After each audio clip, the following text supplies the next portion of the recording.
Welcome to the channel, everyone. I'm Skratch. This is another Raid Shadow Legends video. We have some news about the upcoming summoning events for this weekend, guys. Now, we don't have a fusion at the moment, but we do have the Blade Master Titan event, and we are expecting to have most probably a summon rush, which means that we're not gonna have a 2x.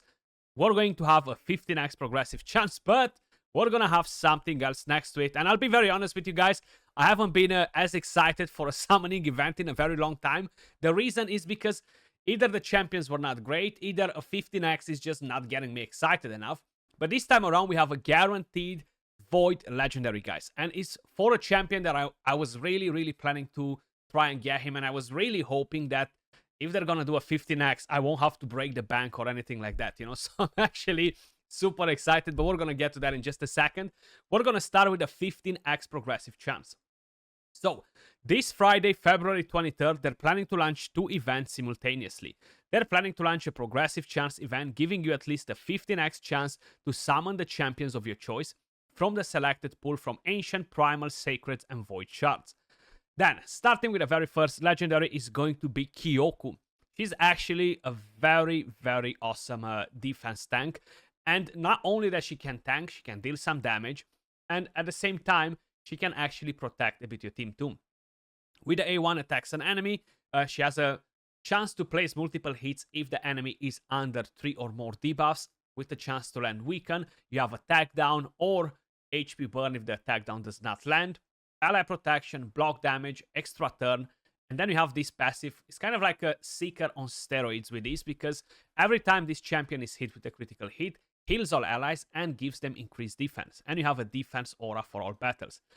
I cannot say how important she was for me in the Cursed series. Was it last rotation or 2 rotations ago? I can't even remember, but I was very fortunate to have a couple of Kyokus. You know, if no, I was not going to be able to beat that stage. Then we have a champion that I would honestly really like to get as well, and that is Negmotar. So he's going to be on a 15x progressive chance. Most probably I won't be summoning because I'll be summoning Voids, but AoE on the A1 with decreased attack, AoE decreased speed leech, increased speed, turn meter, and extra turn. This awesome passive too. Speed aura. He's actually so freaking good for Hydra, guys. Like, he's an amazing Hydra champion, you know. Definitely a solid one. Then we have Candrophone. I haven't seen an event for Candrophone in quite a while. Maybe I don't remember it. He's solid. He's solid for Tag Team Arena. Classic Arena too. He kind of like stops in Platinum now. He's out of the meta for quite a while. What I like about Candrophone is that he has this passive that enables him to keep himself alive more than the average nuker, you know. And that veil, perfect veil on himself, you know, giving him some turn meter too. And damage reduction is actually massive. Then he can buff with this skill, and then AoE nuke, and grants an extra turn if you kill somebody. And you can go in with the A1, which is one of the hardest hitting basic skills in the entire game. The next champion is going to be Gwendolyn the Silent. She's a skinwalker, right? Gwendolyn, yes. Or she, he, whatever the champion is. Pretty decent champion as well. I haven't summoned mine from the Deck of Fate yet.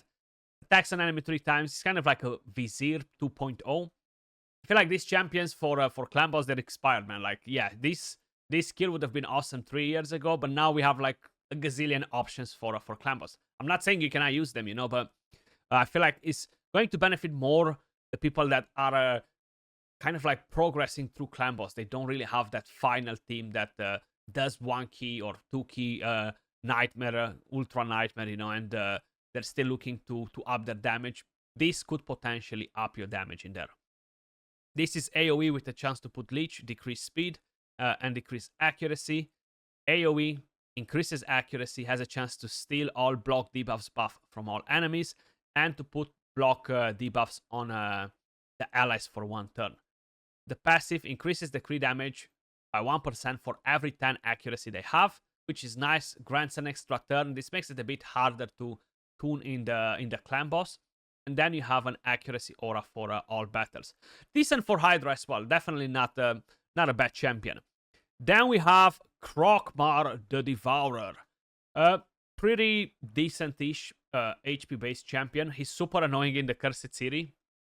On the A1 is very similar with the big gun. It can become AoE if you crit. On the A2 AoE places a shield buff on the champion. Also heals this champion too, which is very nice.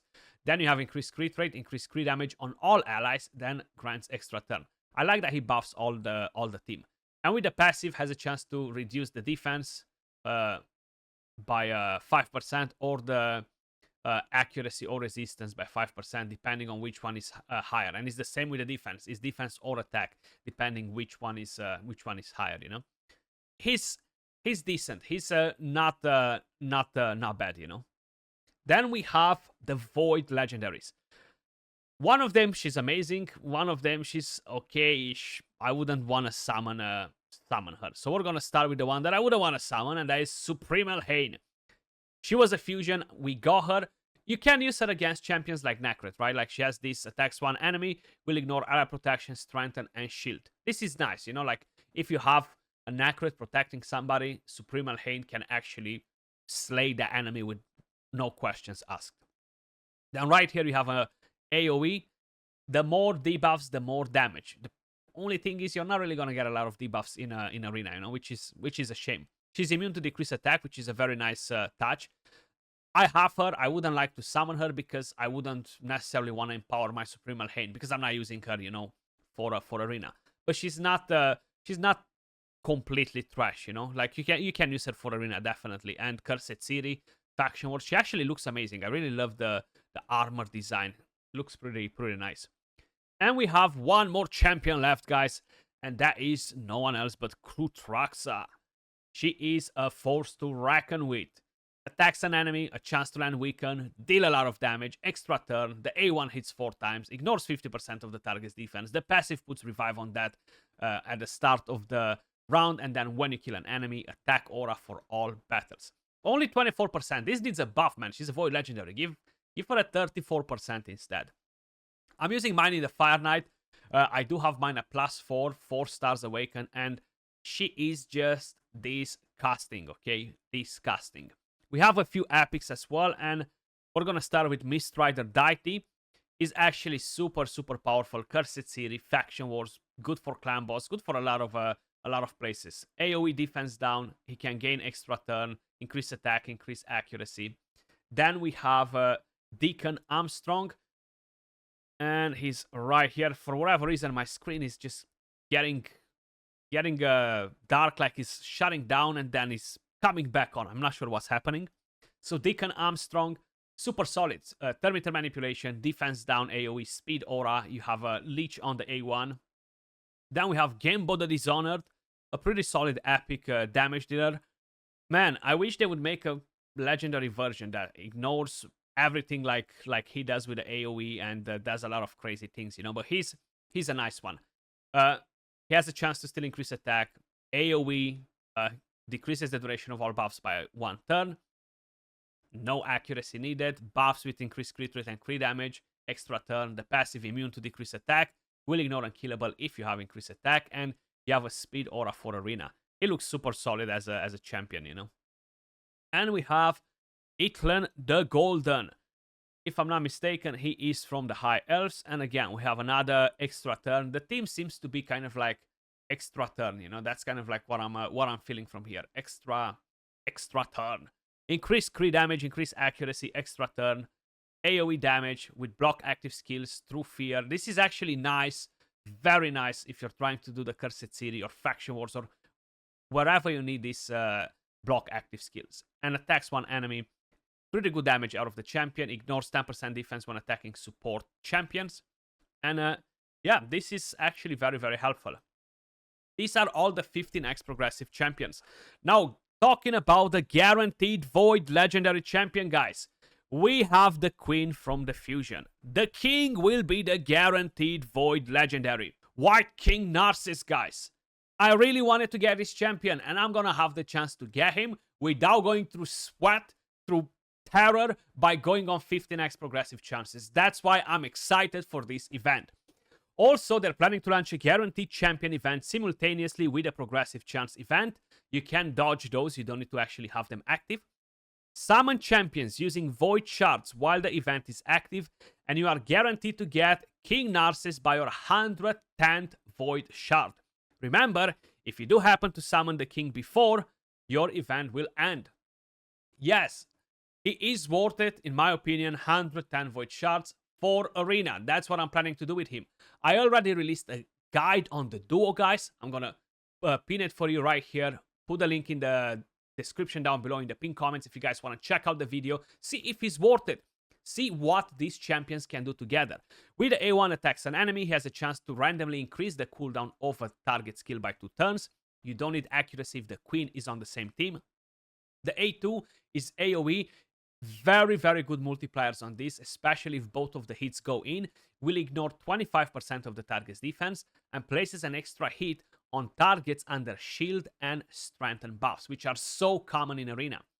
And the damage cannot be decreased by passive skills or increased by masteries. This one is a single target, attacks one enemy 2 times, increases the damage based on how many buffs the target has and how many buffs you have. You can block revive if they have 3 or more buffs, and if you kill somebody and the queen is on the same team, you gain an extra turn. The passive is super crazy when the queen is on the same team because he cannot get damaged by champions that are not taking their own turn. So this champion will receive 50% less damage when attacked by enemies, including bosses and their minions, out of their active turn. That's in general. Now, if the queen is on the same team, he will receive 0 damage. And this champion will ignore shield and strengthen buffs. So I'm a big fan. I actually really enjoyed playing the champion in Arena together with the queen. I had fun with him. I don't say he's here to replace Marichka and Taras. People completely misunderstood the idea of why this new couple is in the game. They are not meant to replace Marichka and Taras. They are not here to replace Marichka and Taras in defense or in offense. They are here to be an alternative to counter Marichka and Taras' defenses by attacking them with this new couple, okay? He is solid. He definitely has the potential to kill Taras, to kill Marichka, to kill the entire goddamn team if he wants to, you know? So 100%, he is solid, and I'm going for this guaranteed. I only have 50 or 60 voids, so I have to drop a hundo to get this hero, but I'm definitely going to get it because I wanted the champion. And how I mentioned, I'm glad that I don't have to go through the terror of another 15x progressive chance where you have a 0.0001% chance to get a hero, basically, you know? Just kind of like exaggerating a bit, but you know how awful it is. That's everything for the video, guys. How I mentioned, if you want to check the king in action to see if he's worth it for you or no, check out the video. And yes, they are more of Arena champions, so a lot of you guys might not be interested at all, you know, which is fine. I do think they won't really bring you a lot of insane value for PvE content, but for Arena, I feel like they're definitely pretty solid. That was all for the video. Much love, and I'll catch you all in the next one. Peace.